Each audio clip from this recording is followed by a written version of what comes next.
Okay, UV. We're going to talk about the dangers later, but one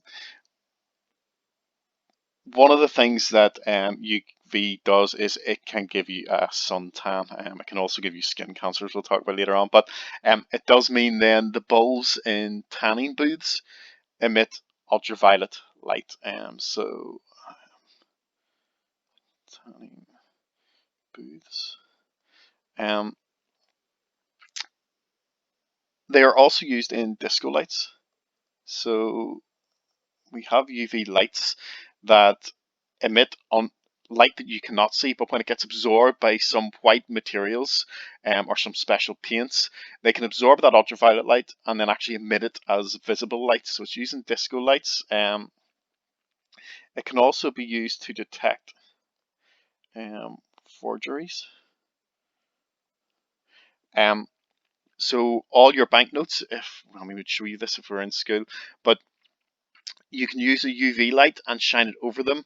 And on a £5 note, there's a 5 that is written in a special ink that is very hard to fake. That will show the number 5 in little colours, but only when you hold a UV light over it.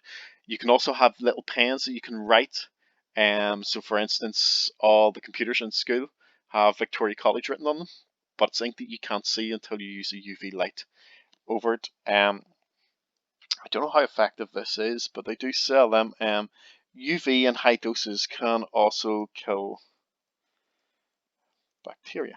So you can get these little torches that if you're, say, away camping and don't have access to clean water, you can just get some water, put it in a container, and kind of put this torch in it and swirl it around with the torch, and there's UV there that can kill bacteria.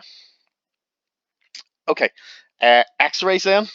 Once again, like I say for microwaves, don't write down a use of microwaves as microwaves, and don't write down a use of X-rays is X-rays. So you're better saying something like to detect broken bones or medical imaging.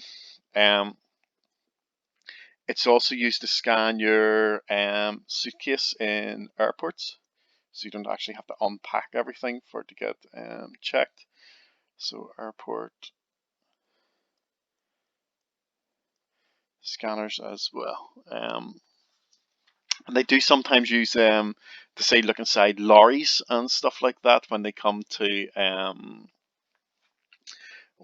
ports and things like that to make sure they're not smuggling anything.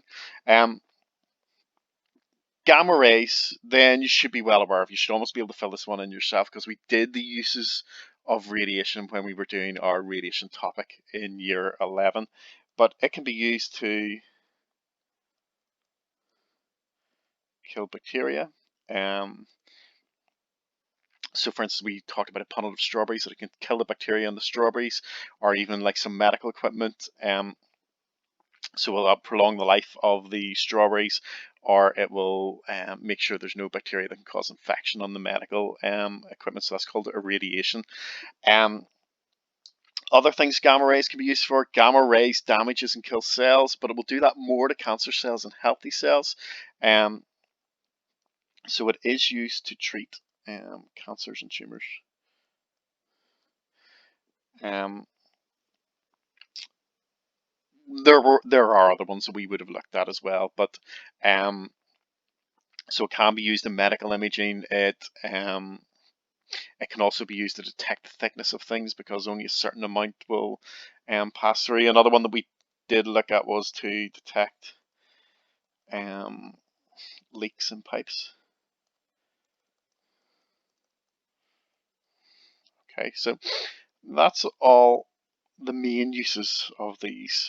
There are others, but if they're introducing something you haven't seen before, it should be that you can deduce what it is by the kind of properties of those. The next thing we're going to look at then is the dangers of these.